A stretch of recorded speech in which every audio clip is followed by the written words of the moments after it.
Good morning, sir. Good morning, actually. Okay, since you joined, we start.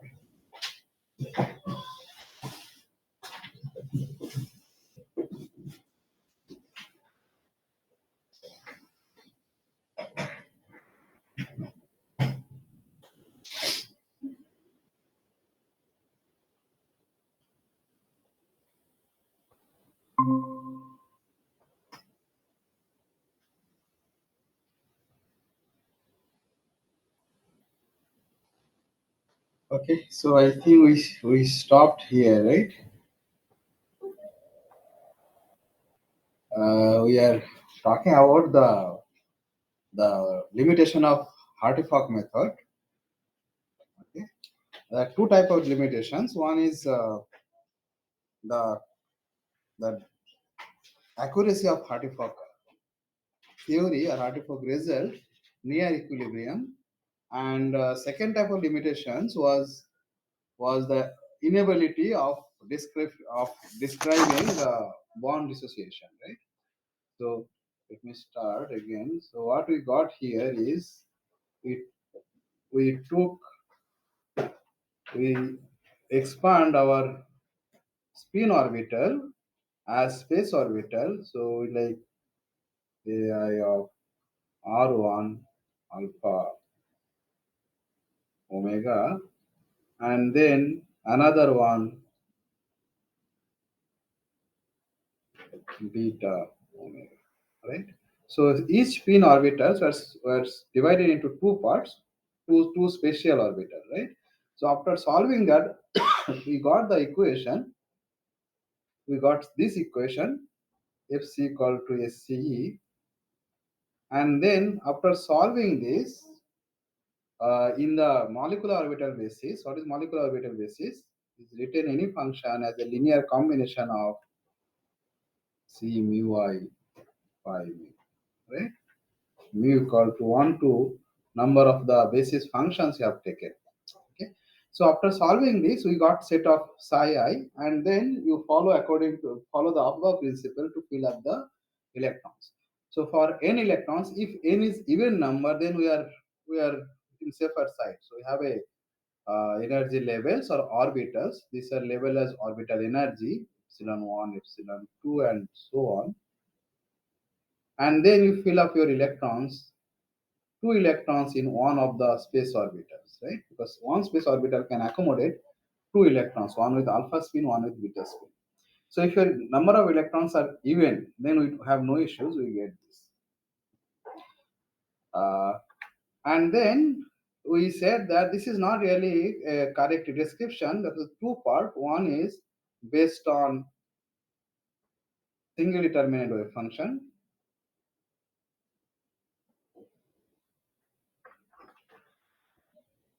Right? That is the approximation we made in the Hartree-Fock theory.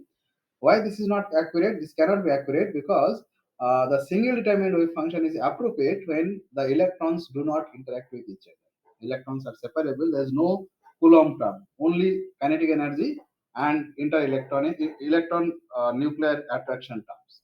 If that is the case, then I can write total wave function of n electrons as a product of n one electrons. Right? This product must be anti-symmetrized following the Pauli expression principle. So we have written a determinant, and then we found the best energy from this one determinant. Whatever it is there, it is, we know it is not correct, cannot be exact, but from this approximate wave function, we got the best energy. The best energy is the Hartree-Fock energy, right? So whatever we get, it may be best from variation theory, but it cannot be accurate.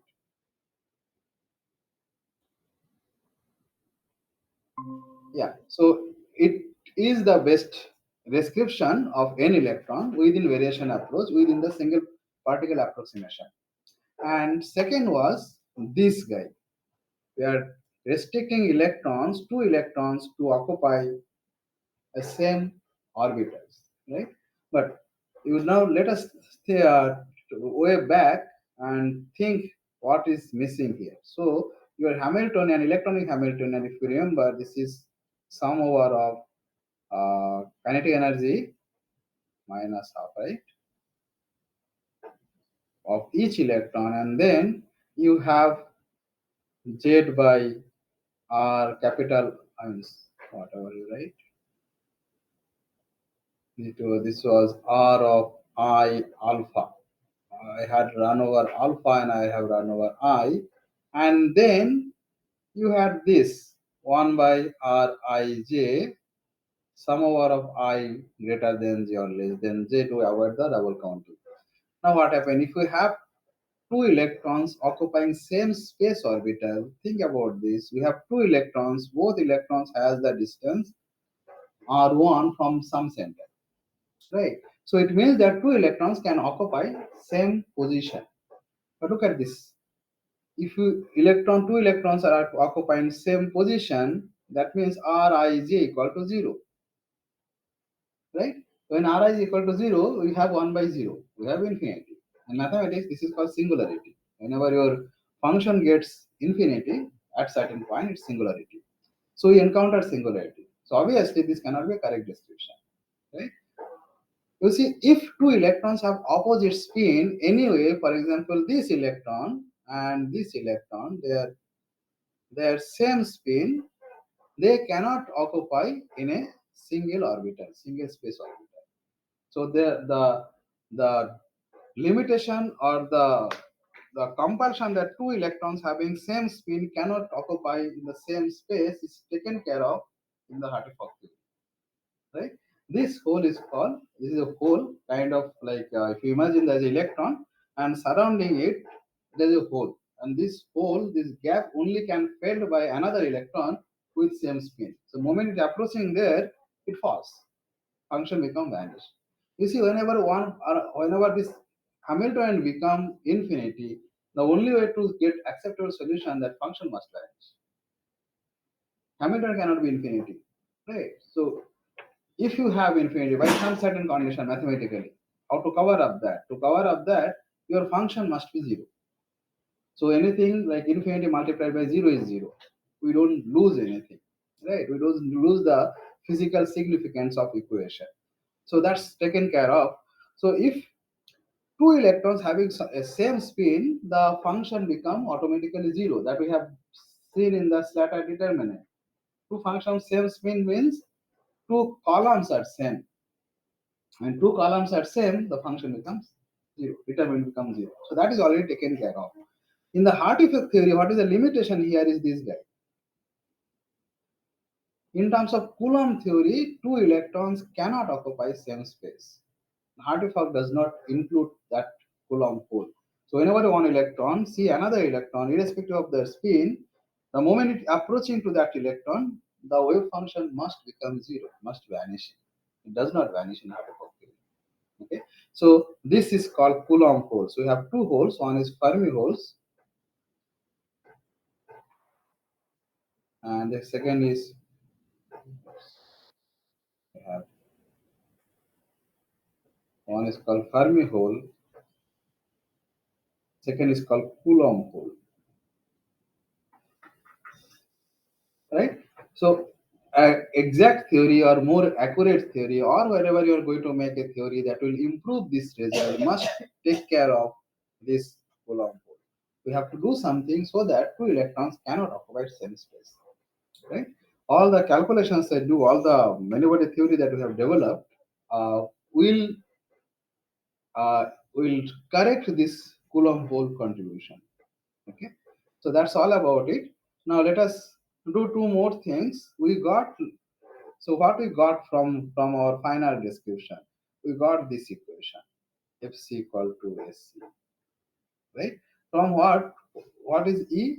From there, if you do in the canonical form, you got F prime C prime equal to E prime C prime, right? This is one of the part of that that you got, right?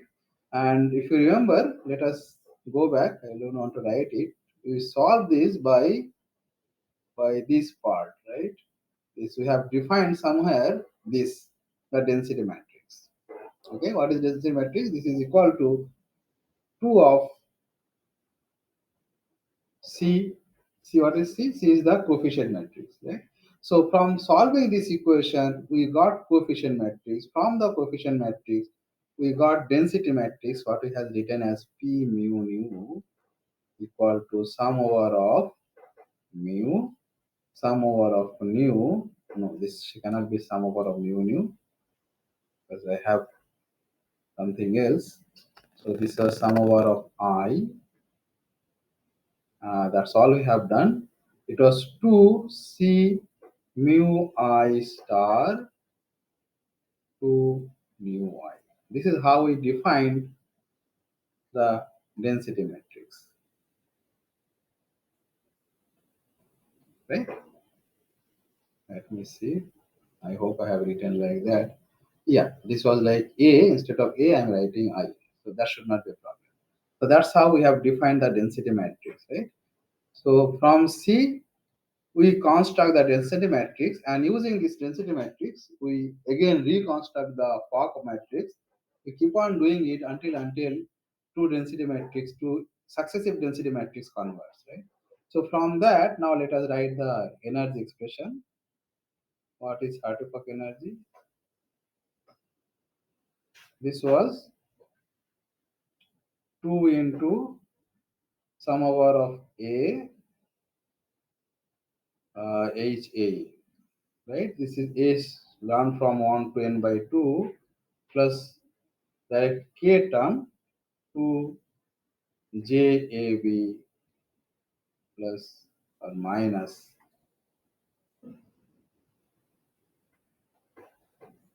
KAB, right? This was sum over of B, and then there is sum over of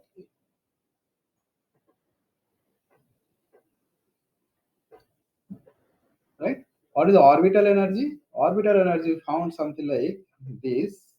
This was HAA plus sum over of B. This is n by 2, 2JAB minus K. Right? We have done this. Now look at this. If I add this, so you can see now if we do sum over of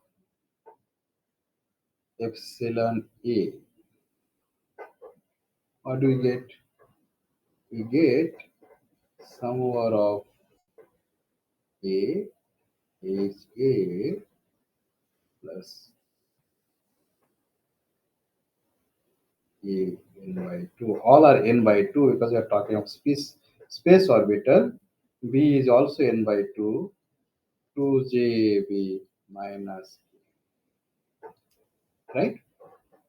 I'm sorry, this should be equal.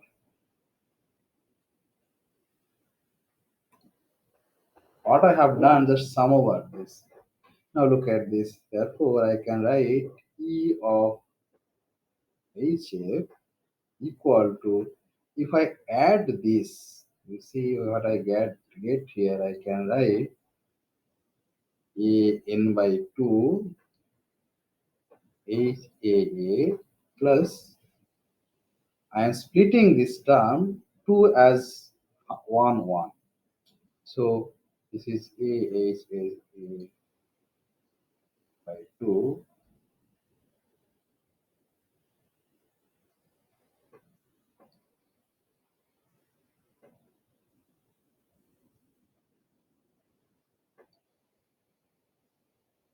right?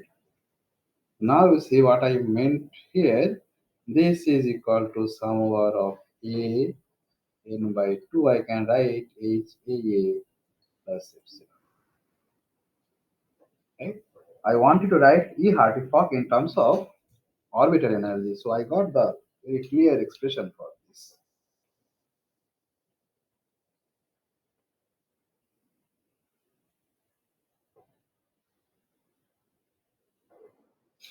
right?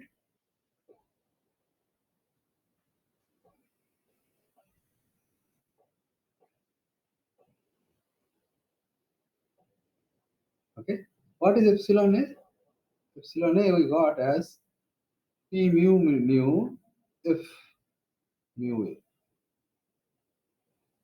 You see, for this whole thing, this is the epsilon.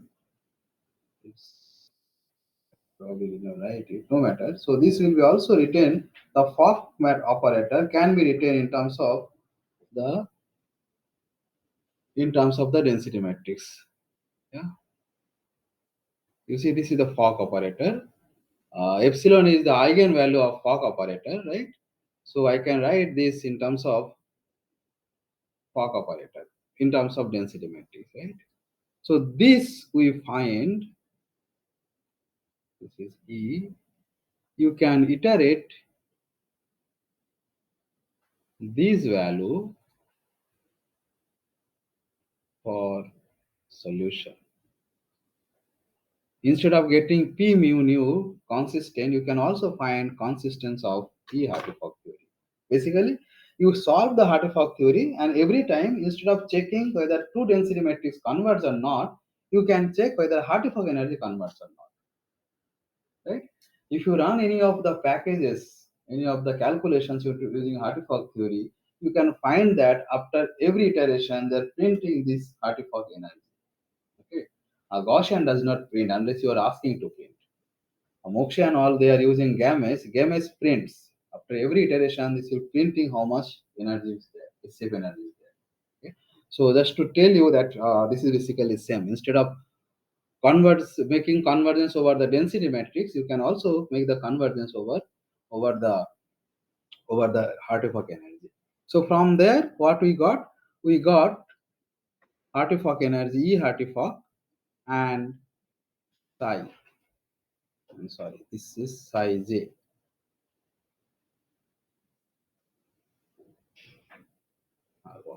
Right? These are the spin orbital. Now, how did we get this psi j? This psi j we get from the coefficient matrix, right? If you remember that this is all we take as a basis set, and after Hartree-Fock theory, after Hartree-Fock iteration, we get a set of a matrix of coefficient that gives me the best space orbital, and this best orbital gives me the best energy.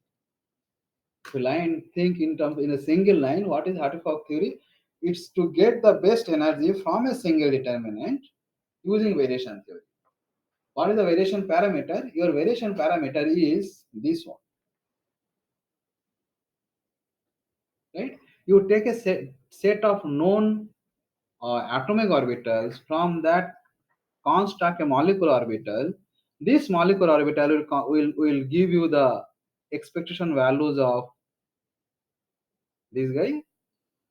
This you minimize to get the best energy, right? So basically, you are minimizing, you are optimizing, you are recalculating a set this matrix again and again till you get a matrix, coefficient matrix that gives you the best result, right? So ultimately, doing that, I get a coefficient matrix. From this coefficient matrix, I can calculate my molecular orbitals, and then you fill the molecular orbitals. Whatever is the last having the extreme energy, maximum energy, call them HOMO. We have taken how many sets we have taken? These have taken as k sets, not n. So you have k orbital. Let's say I have 5 electrons or 10 electrons in water molecule. I will take 100 of space orbitals, hundreds of atomic orbitals. So from that 100 of atomic orbitals, I will get 100 of molecular orbitals. In that molecular orbitals, I have only 10 electrons to fill. It takes only 5, right? 5 alpha, 5 beta. Rest 95 will be free, vacant. And that should be the correct description. That should be the more reasonable description, because when you do a Schrodinger equation solution, you get not only the occupied, you also should get virtual. So 5 will be occupied and 95 will be virtual. Those are there. The moment you give enough energy, you can excite this from occupied to virtual. You get the excited state, right? Within this approximation. So that's what we get. Uh, Now from this, we have to, so not only the energy that we're interested, we also interested for chemical perspective, we also are interested in lot of molecular properties, right? Like dipole moment, polarizability, and so on. These molecular properties, most of them are one electronic properties. So what I'm trying to say is now molecular properties. There are some which are two electronic properties. We'll not take care of those. We'll not talk about those right now. But there are certain properties, for example, dipole moment. It is one electronic property. It depends on one electronic index, right? So I have now this function artifact, which is constructed from the artifact molecular orbital, which is again constructed from the basis set, right? And then if you want to calculate molecular properties, let's say dipole moment, you need to have a dipole moment operator operating on artifact and evaluate this expectation values, right? This is simple. You can see that what I'm going to do here. You see this every functions we are going to write in terms of the atomic orbital. See, this was MOS, right? If you remember that for solving Hartree-Fock equation, you need one electron and two electron integrals, right? You need a integral in the atomic orbital basis, just like this. I was talking about that day. You need these guys. What are those? You need this. These are one electronic, two electronic integrals. These are one electronic integrals. You need to evaluate them. These are Gaussian function. You have to do the integration and get the values. That values is needed, right? To calculate to compute the energy. If you want to compute the molecular property like dipole moment, you also need to calculate the integral for the dipole moment, right? So basically what you need to do, you need to get the integral in the dipole moment. Let us write it in terms of our atomic orbital. So this is basically psi Hartree-Fock star mu psi Hartree-Fock d tau, right?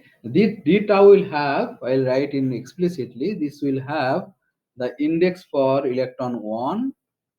Just start from our beginning, index 1, this is dr1, dr2, and so on, drn. I have n electron. This is not one electronic function, this is n electronic function, right?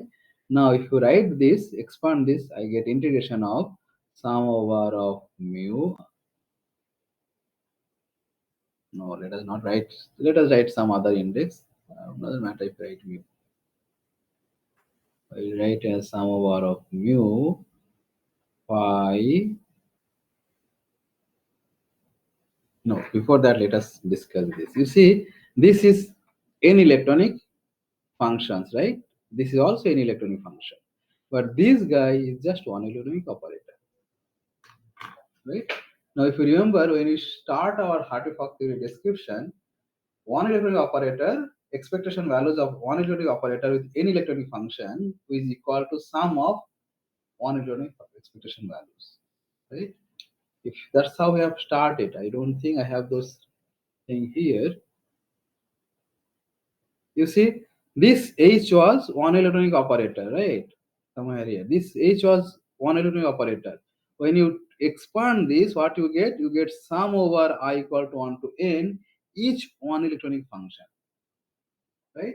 Because if your operator is having only one electron, one electronic index, let's say R1, this can only connect orbitals here. Let me write it explicitly. I have, you remember, I have in spin orbitals, it is, let me write in space orbital, everything space orbital. It is psi of small psi of 1 R1 star, psi of 2, let me write in terms of determinant. This I think we have already discussed about. In the right, in terms of determinant, I have psi 1, psi 1 bar. This is for alpha spin, this is for beta spin, right? We have for each electron, spin orbital is divided into two space orbital, right? And then we have psi 2, 2, psi 1, 1, psi 2 bar 2. Then I have mu only with 1. And then I have psi 1, 1, psi 1, 1 bar, psi 2, 2, psi 2, 2 bar, and so on. Right? If you remember our initial discussion, this mu can only connect with this. Right? It can also connect with this. Right? And we have corresponding this guy and this guy. So how many I'm going to get? I'm going to get 2. Right? This cannot operate on side 2. So this is index 1, this is index 2. It cannot operate on side 2. Property of electron 1 cannot operate on electron 2.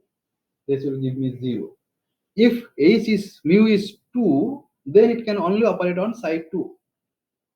That term will survive, everything else becomes 0. So this can be written as sum over of I equal to 1 to n by 2, and I have this 2, because this can connect here, this can connect here. I have psi, these are small, right? These are, I should write some other description. Let me, this is for any electronic system, please forgive me, because I should be much more correct in this respect. Let us write it is phi Hartree form, just to say that these are any electronic function, not one electronic function. Right? These are the space orbitals, spin orbitals, spatial orbitals. So I have psi I in terms of integral form, mu psi.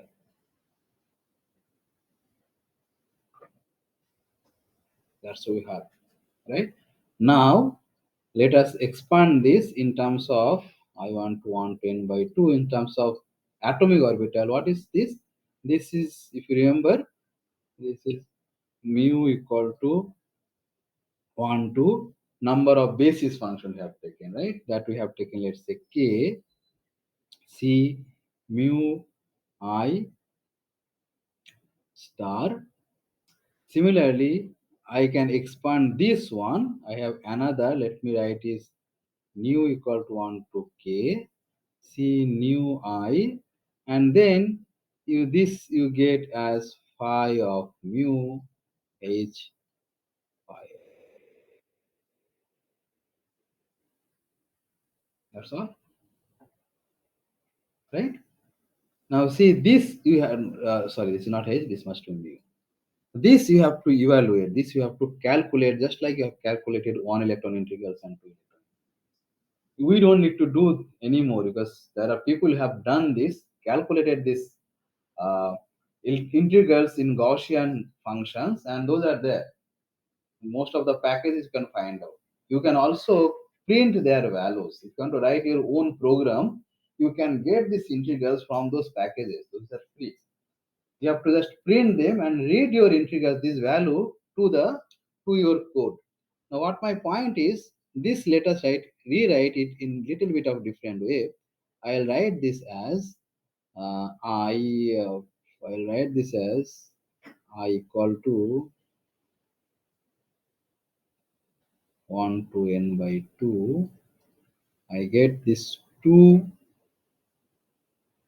Let me write it. This is mu equal to 1 to k, nu equal to 1 to k. This is I'm writing as c mu I star, c nu I, phi mu I. This is an operator, don't forget that. This is an index, right? Now look at this guy. This is the one that we have defined as the charge density matrix, right? So this is nothing but the charge density matrix. This is what mu mu I to mu I star c nu I. This guy was charge density matrix. We have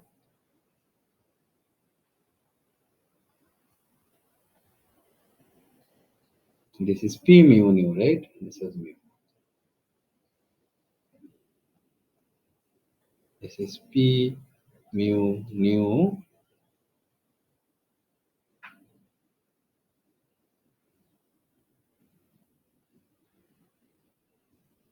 right? Now can you see the advantage of doing so? What is this? This is an element of a matrix. This is an element of a matrix, p mu matrix. What is this? Is also an element of a matrix, right? You can write this I or mu nu, right? You see, this will depend on index of mu and nu. So I can write another matrix element something like capital mu nu,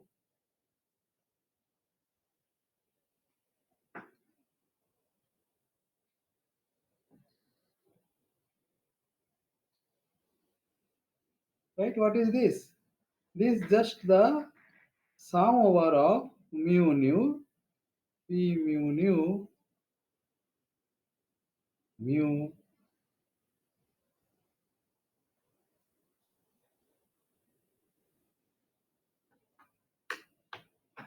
right? Just two matrices, multiply them and sum over all the elements after multiplication. Okay, so that will give you the dipole moment, electron dipole moment contribution from the electron. So this is like dipole moment. So if you want to calculate dipole moment, you use this formula to get the dipole moment. Of course, this is only from the electronic contribution. There are nuclear configurations. Dipole moment of a molecule also arises from the nuclear charge distribution, right? But however, since electrons are surrounded, nucleus is surrounded by electrons, there will be also electron delocalization, right? Electron dispersion. All those things also contribute a bit amount to the dipole moment. So this is the dipole moment. You can calculate this.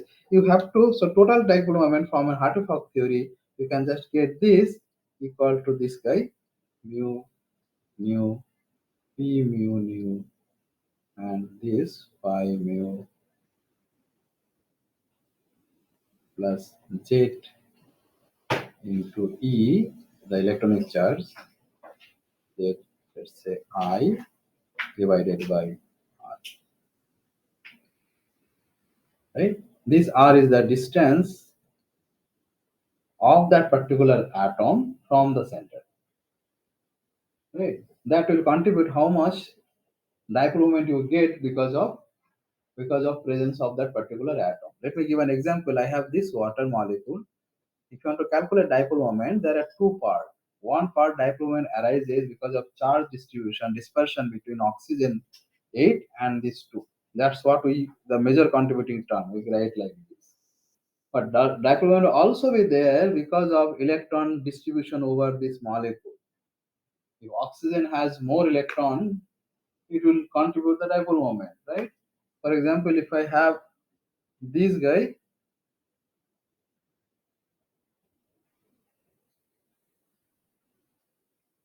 you see dipole moment direction changes.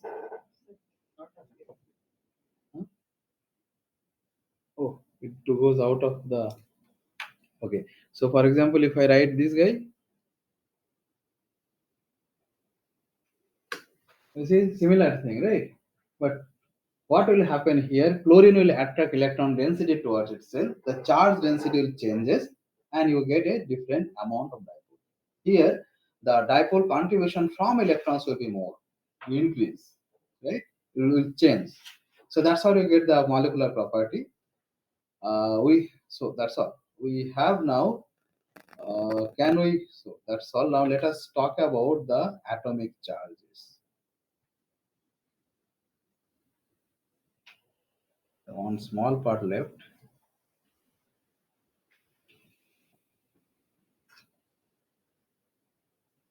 right? What is atomic charge? If I have n electron, what will be the total charge? Electronic charge n, right? So how can I get n? This will be charged. What is the electron density? This is total electron density, right? What is one electron density? It's just psi star psi, right? So I have n number of molecular orbitals. If I take their density and integrate over those, I should get n. What I meant that I have psi I star psi I d tau integration of it's a dr1. This should give me n total electron density. And if I add them, so for add them, I have to do for each I have two electrons, so I equal to 1 by 2n by 2. If I do this, I must get the electron density, right? Let us write this down. So what I'm going to try it now is find out this guy 2 psi star psi psi I dr1. Let me do this to sum over of I equal to 1 to. No, you need to write this. So I'm sorry. Let me rewrite this. What I am to calculate this as 2 sum I equal to 1 to n by 2 psi I star psi I. That's all, right? Modulus of psi square. If I integrate this whole term, then I get total electrons, right? So this will be the charge density. Now let us expand this in terms of atomic orbitals. We expand this in terms of atomic orbital. What you get? I get 2 I equal to 1 to n by 2. What you get here? You get sum over of mu c mu I star, right? Phi mu star c nu I star phi mu, right?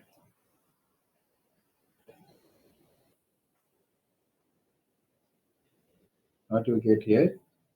There will be another some nu. What we get here as mu nu, right? And then you get this 2 I equal to 1 10 by 2, 2 into c mu I star c nu I phi mu star phi mu, right? This we integrate, we get equal to n. So I have mu, I have nu, I have now what is this guy? P mu nu, the density matrix, charge density matrix. So let us write that. I have P mu nu phi mu star phi nu. Therefore, I can now write integration of this to Let us write not from this equation I am going to write. So I can from this equation I can write as n equal to sum over mu, sum over nu, p mu nu integration of phi mu star phi nu, right? We have written dr1. Let us write dr1. It's just one electron index. Now what is this guy? This term.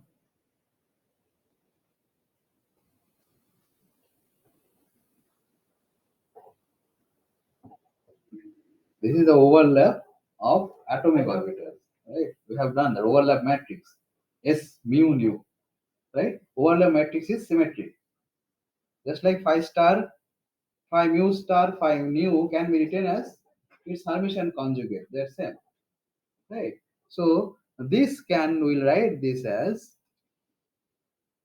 sum over of mu, sum over of nu, p mu nu, s mu mu,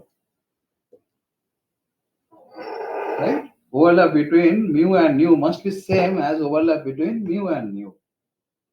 This orbital one from carbon atom and one from hydrogen, their orbital is same. If you consider this as mu, this as nu, or this is mu as that is nu, how does it matter? Just a number, right? So this must be symmetric. Okay. Now what you get here, you see, look at your matrix. This is a multiplication of two matrix, right? So I can write this as sum over of mu p s.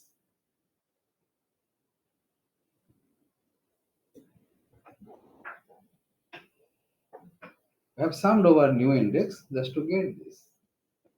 This is associated with the charge, atomic charge. What it means that, you see this, what is mu? Mu is the index of the atomic orbital, right? It is charge because we have done that. If I add all charge, I get total electronic charge, n electron, right? How we're getting from each atomic orbital. So we can think this way: each atomic orbitals will have certain amount of charge. It means each atom will have certain amount of charge, and if I add all the charges, I get total electronic charge. So this guy, I can say that the charge of atom, particular atom, right, around its own orbitals. You see, mu, there's only mu, means it for only one atom. You think about this water molecule, right? I have taken n number of atomic orbital for oxygen, n number for from hydrogen, and so on. If I add all those with its own charge density, I get charge on this atom, I get charge on this atom, right? Electronic charge. So what is the charge of that particular atom? I can write ZA atomic charge. How do I write atomic charge? So like write atomic charge. Let me write it population. It is, we can write as, I need a symbol.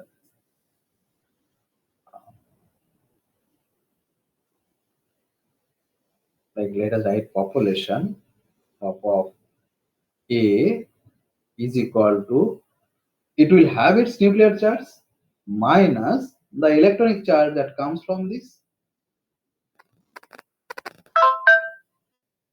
mu ps. This is p, the charge density matrix. This is the overlap matrix.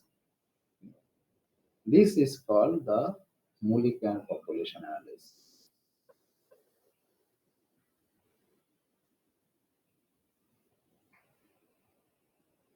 Right? You see, this is fine. We get some sort of atomic charge in a molecule. There's a lot of theories behind it. One, you can get a book name. What is it?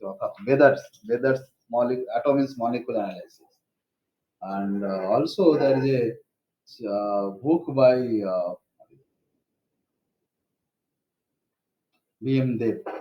Okay, these people work a lot on atom inside a molecule. In true picture, there's nothing called atom inside a molecule. One molecule is formed, it's just molecule, there's no atom. But chemists we prefer like to have some sort of chemical distinguishing of a molecule in terms of their atoms. We always feel like to have that if chlorine is there, I should get a property, certain expected property. If chlorine is there, I should get another property. Right? So we always like to associate atoms inside a molecule and get the molecular properties in terms of atomic properties. Okay? This is one way to do that. But you see, from a mathematical point of view, let me understand this one. From what is this term? This is P PS mu, right? This together is a matrix. Matrix multiply matrix, another matrix. Both are same dimension, right? So is it visible there? So what we get from here, what is this?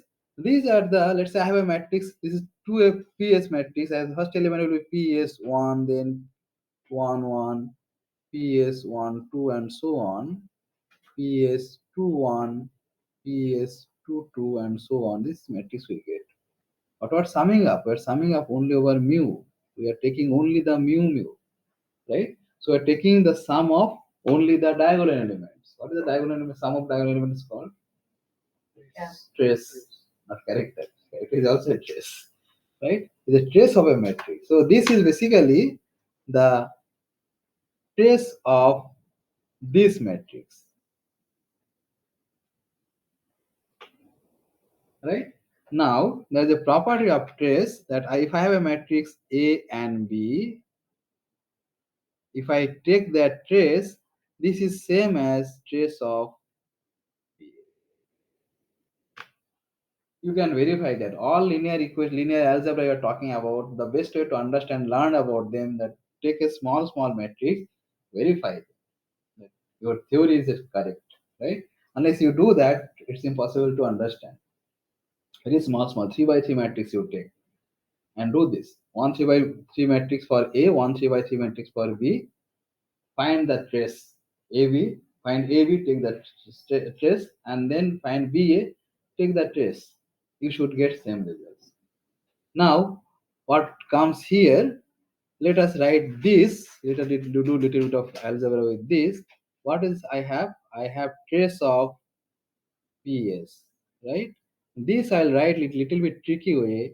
Trace of P s to the power of alpha and s to the power of 1 minus alpha. I can write that, right? This matrix function also holds like normal algebraic functions. Only thing that when you multiply, you have to have a certain different roots, but otherwise their formula are same, right? So I am writing s to the alpha into 1 minus alpha. You just add, I mean, do that, you get 1 minus alpha plus alpha, you get this, right? Now consider Sir, this. Yes, sir, I have a confusion. yes. The expression which you have written, summation of u ps nu nu, that is Hmm. for an same type of orbital, The right? same type of orbital, yes. And the expression little above that, Tell me again.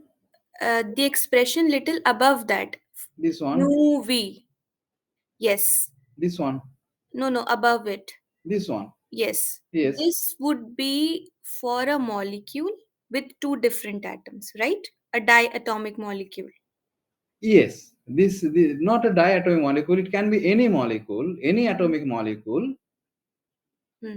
Let's say we right? have HCl, then Yes. the charge would be represented in this form, right? Charge will be represented in this form. Yes.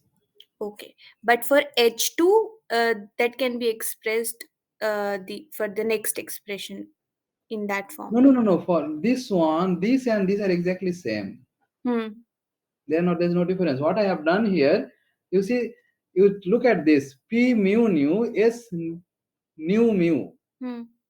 These two matrix, right? And you are summing over mu. Yes. So if you sum over that, then you get only one matrix. Yes. This will be gone. Hmm. You understand? I Yes, have sir. A of ij multiplied by B of ji. and I am summing over j. Hmm.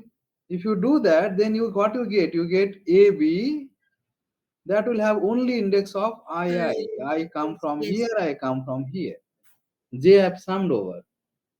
Okay, okay. Right. Here Yes. also I have summed over nu, P mu nu, S nu mu. This index has summed over. So I get Hmm. only the diagonal element. Okay, okay, sir. Right. Hmm. So this expression are exactly same. It does not matter whether you have two atomic molecule, n atomic molecule or protein, anything it can be. It can be anything. Right? It's a matrix. You see, mu and nu, they run from 1 to number of total atomic orbitals, Hmm. not individual. Right? So that's all. Now you see, you have here, Mokshi, is it clear to you now? Yes, sir. Sir, but I have a very general question.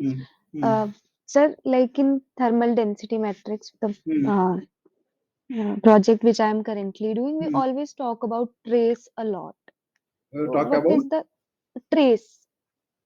trace, So, yes. what is the physical significance of taking trace only? It's not the diagonalized matrix. Why we not consider the other parts of the matrix? Like here, it's why we are only talking about trace of AB and trace On- of B. Only trace will survive. You see, other part you are summing up. You see Yes. that your answer will get from this expression. You see, if you want to, there's no other part like PS mu nu survive. Okay. That will not be there at all. Only what we get is the diagonal element. So that's why we are taking. You see, here, from here, if you look at this expression, you see, let us do, you start from here, right? Yes, sir. When you start from here, you have the density. This Yes, is sir. basically density. When you're talking about density, it's for one electron, not for two electrons. This is one electronic density. Even when you're talking about Yes, your sir. thermal density, it's density for one particle, right? If you have two different particles, yes, you will have two different index. Yes, However, sir. you see what I am trying to tell you. I have, let's say, I have one electron here, I have another electron here.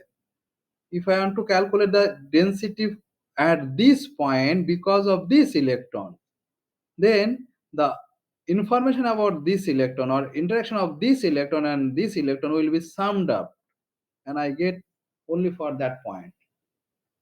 What I mean that I have an electron here, I have electron here, that is n number of electrons on the space. I want Yes, to sir. get how much electron density is there in this point because of this electron. Then what should I do? I should first counted interactions between electron number 1 with n minus 1 electrons, and Yes, sir. then the result is how much that is present here. Okay. Okay. So when you talk about this, basically you are focusing on only one electron or one particle. Okay. After one particle, you want to get a density. Density is a number, right? Total density is Yes. a number. When you talk about one density, you should not have more than one indices. I hope it is clear. Think about this. If I have some density, let's say rho of mu nu, rho of mu nu, right? This is the density matrix. If you want to calculate the density at any point, then you cannot just get a matrix from that. You should get a number. And how to get the numbers? By considering the off diagonal elements become zero. You just take the trace. Okay, sir. So that's all. That's what you don't get. You see, when you see this expression, you don't get the index of index of mu. You get index of nu. You get only mu. You get ps mu, and take the trace. Right? Is it clear, Mokshi now? Yes, sir.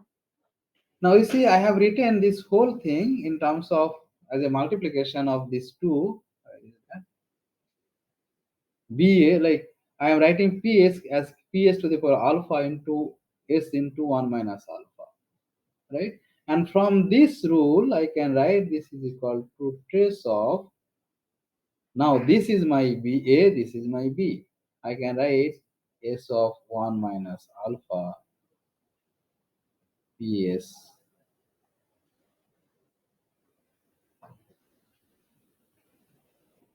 right? Now, this trace and this trace, they cannot be same. They are different, right? So if I take, let's say, alpha equal to half, so I get T trace of PS equal to trace of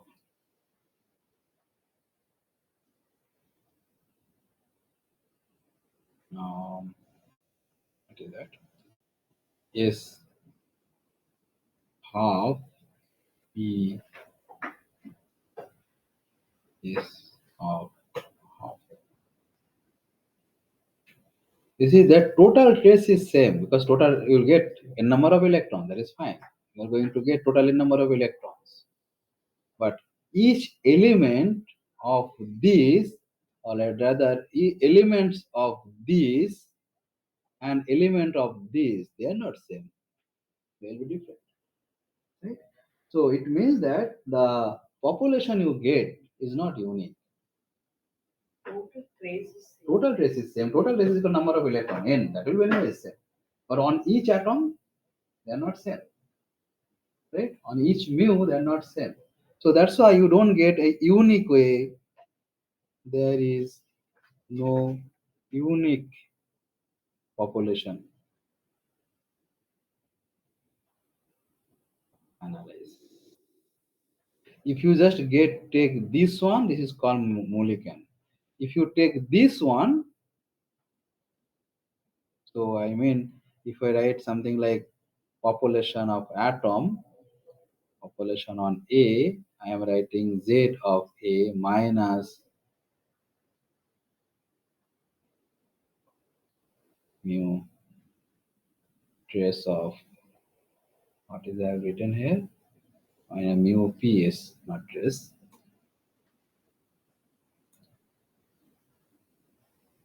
This right, let us write it little bit.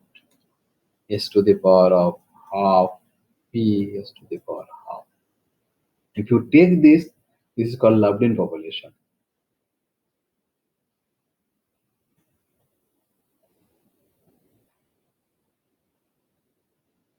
Right? They are not unique. Each one has its advantage, its disadvantage. All of them are qualitative. I cannot say from my theory that water, oxygen in water will get let's say minus zero point 0.8 electronic charge. I cannot say that. There is no way to tell this much it will have. It's a qualitative. All I can say that for water, hydrogen will have positive charge, oxygen will have negative charge. How much we can't say exactly. You can, but as a chemist, we need to sometimes give a qualitative estimation. I have a complicated molecule where I have carbon, oxygen, nitrogen, and so on. If it is much better to understand, at least to know some numbers, how much density, how much electron density oxygen will have, how much electron density carbon will have. You see, many of our organic chemistry reaction are driven by the polarity. Talk about nucleophilicity, electrophilicity. Nucleophilic attack. Why will it attack? Wherever the electron density is less. Right? I have 5 carbons in a chain, with each will attach to different group, and I have one nucleophile. Right? It will go and attack. I need to find a center which is nucleophilic. Right? How to find that? We'll have partially positive charge. Now between these two, how can I tell which one is more positive? So for that I need some numbers. Right? You can use Mulliken population, you can use Lobdin population. There are many other population, NBR populations and all. You can use one, you can use more than one to say that this part will be nucleophilic, this part will be electrophilic. Right? So population analysis in that case is very helpful. It gives a qualitative estimation of about electron environment within a molecule. Right? From that, we can predict the reaction. At least we can predict the attack. This part or the center of electron will have more prone to electrophilic attack. Right? But again, these numbers should not be taken so seriously. They are qualitative, they are not quantitative. Because depending on what is alpha, you can have n number of different type of population analysis. They will be changed. Right? We use many. One is Mulliken, one is Lubdin, there's something called Hirschfield population analysis. Lot of people are using it. Lot, literally lot. Most of the people are using Hirschfield. That gives a slightly better estimation. Numbers are less magnitude wise, but that gives slightly better estimation because you can find a cancellation of error there. Because of that, Hirschfield give qualitatively better results than Mulliken. Many of the cases, Mulliken people don't accept. Whenever you do a Mulliken population analysis, people ask that why only Mulliken, do something. Okay. Just to get that feel that your results are qualitatively correct. Anyway, these are not quantitative. What we talk about so far, everything is qualitative. But Hartree-Fock theory itself is not a correct theory. Something is missing there, right? We have not taken care of Coulomb interactions, Coulomb pole. So whatever you got from Hartree-Fock theory will not be taken so seriously. You have problem there, right? The results you get, the Hartree-Fock theory may give 99% accuracy, but 1% is important, right? That we have to find out. We have to do all the calculations, lot of rigorous theories to find out that 1%, right? That's more important for the chemistry. As I said, chemistry deals with the difference of energy, not the absolute energy, right? So that 1% is essential. How to do that?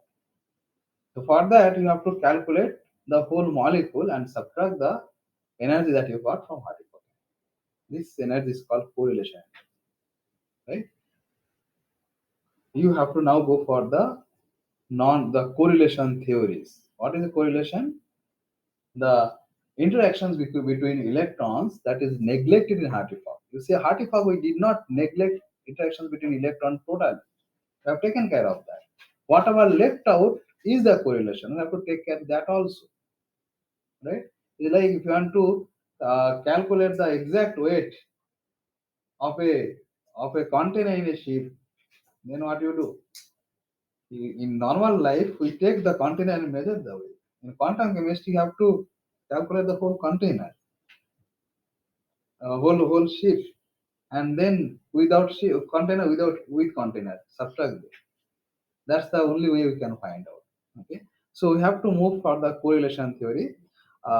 The best prescription here is, so how to go for the advancement of what is called as Hartree-Fock theory. So we define Hartree-Fock, the correlation, E correlation.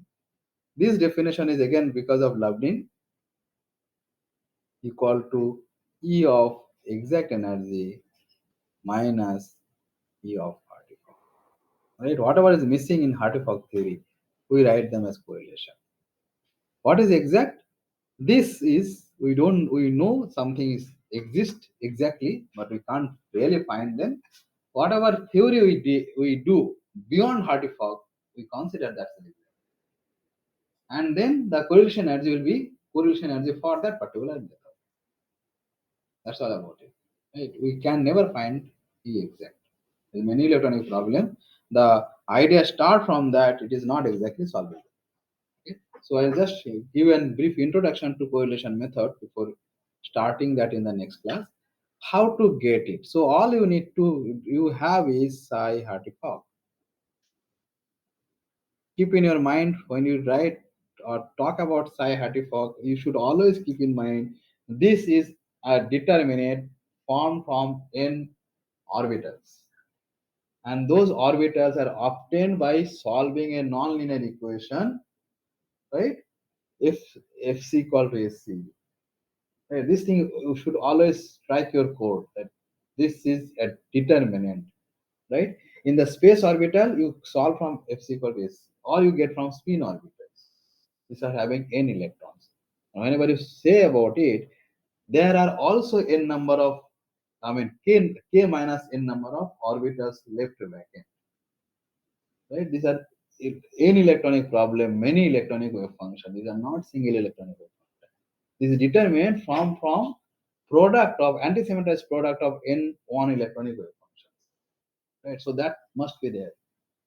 Okay, that should not be lost. Now, what we have is this. What we want to calculate, we want to estimate or solve this equation is psi. Let me write at phi equal to E phi. What is this phi? This is exact wave function. This is the approximation.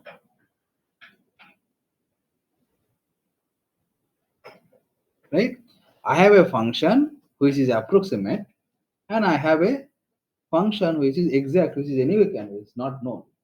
So if you don't know a function, if you want to know it, how can you do it? Linear combination of set of orthogonal set of complete set. Right? If you have a complete set, you write their linear combination, you get the exact function. Right? So what I'm going to write is phi is oops, phi as a linear combination. Let's say right, this is C mu, right? With a complete set of function. Let me write it psi mu.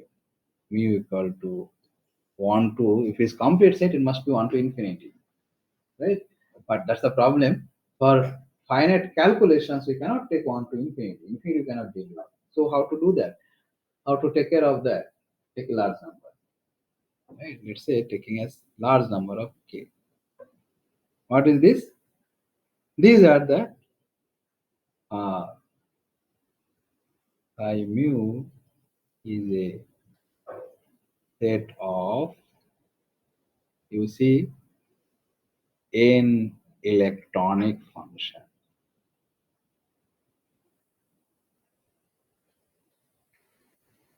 You see, now we're talking about psi mu. It is not that molecular orbital. I'm probably running the same notation again and again. That's the convenient or conventional way. But in this case, psi mu is not a orbital. It is a function which has n orbital inside, n electronic function, right? So in that case, psi Hartree-Fock is just a member of psi mu.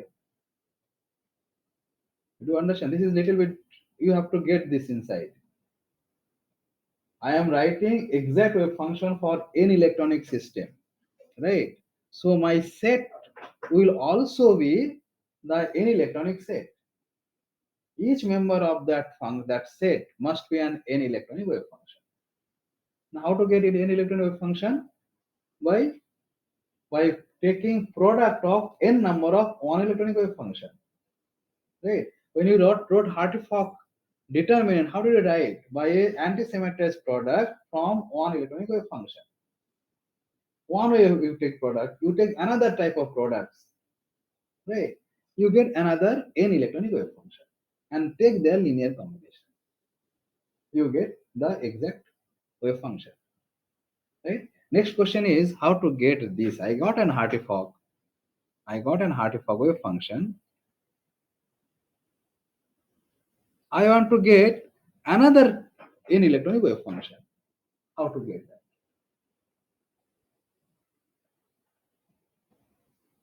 Right? That is simple trick. That's the basis of all quantum chemistry methods.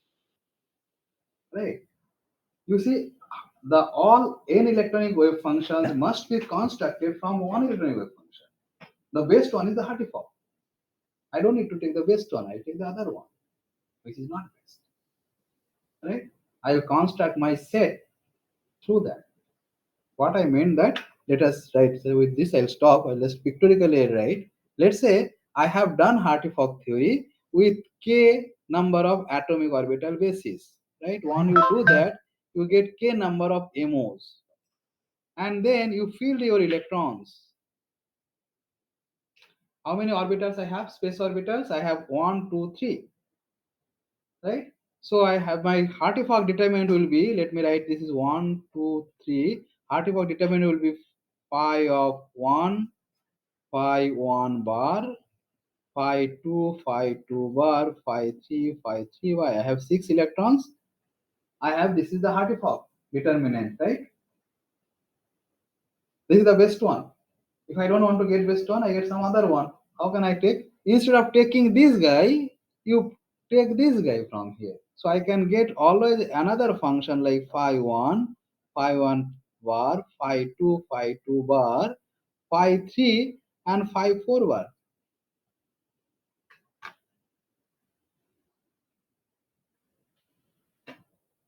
What are phi? Is one electronic function. If I take the product, a determinant, I get one any electronic function. That's all. How many I can construct like that? Now there's a point, is a problem of construction of those sets. How can I do that? You see what I have done here? I have done just exciting this in a limited sense just to have a idea. I have as if excited one electron from here to here, as if I have taken exciting this, I have constructed this determinant by exciting this electron, this orbital, electron, last electron from phi 3 to phi 3 by bar 2 by phi 4 bar, right? Why I have to do that? I can take this electron, instead of taking this electron I can take the other one, phi 1 bar, phi 2 bar, phi 4 phi 3 bar. This is another one. Why I have to do that? I can take from this one, put somewhere here. All are possible. Why I have to take only one? I can take two, right? Why I have to take two? I can take three, I can take four, I can take five. I take all n and construct another determinant, another set of determinants, right? So that's how we're constructing the whole space, whole vector space, which will have all the determinant from this. Let's me this is called as psi 1.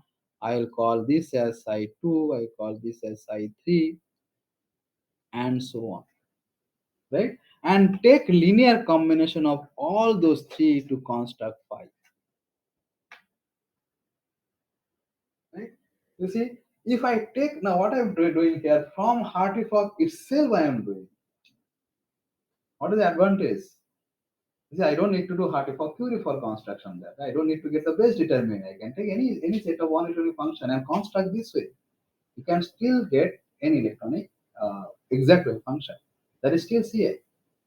That is still valid. You can do that. Lot of method we do in our vibration we do, right? The harmonic oscillator CI, you basically do that. We don't do at all Hartree-Fock kind of theory. You have a set of orbitals. From that set of one electronic orbital, from that you construct set of n electronic functions, take the linear combination. But we have an advantage here if you do Hartree-Fock theory. What is that advantage? Advantage is these orbitals are orthogonal to each other, right? And we know that Hartree-Fock theory gives 99%. So what we're doing here is just correcting that 1%. Because of this orthogonality, you will see that there are a lot of simplification. Like calculations become, the derivation become extremely simple just because of that orthogonality. If they are not orthogonal, we have a problem, right?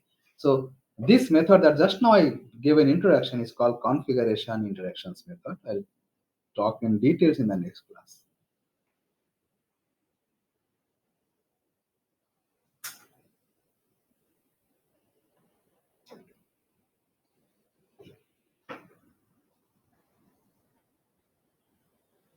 Okay, I'll stop here. Any question from your side? No, sir. No? Any question from you? Okay, okay. Then we'll stop. Hmm? Saturday. Mokshi Diksha, are you free on Saturday? Yes, sir. Yes, sir. What time? MSc student. Wednesday order. Wednesday means I have class at 2 to 3. Okay. No, you don't have class. MSc class is not there. Only that integrated MSc. I'm unlucky. I'm unlucky. And so I don't have. I have only 2 to 3. So can we start around this time, 11:30? Okay. Okay, Mokshi Diksha, we'll meet on Wednesday, Saturday. Thursday will not have class. Uh, Saturday will have at 11:30. Okay, Okay, sir. sir. Okay, then. See you.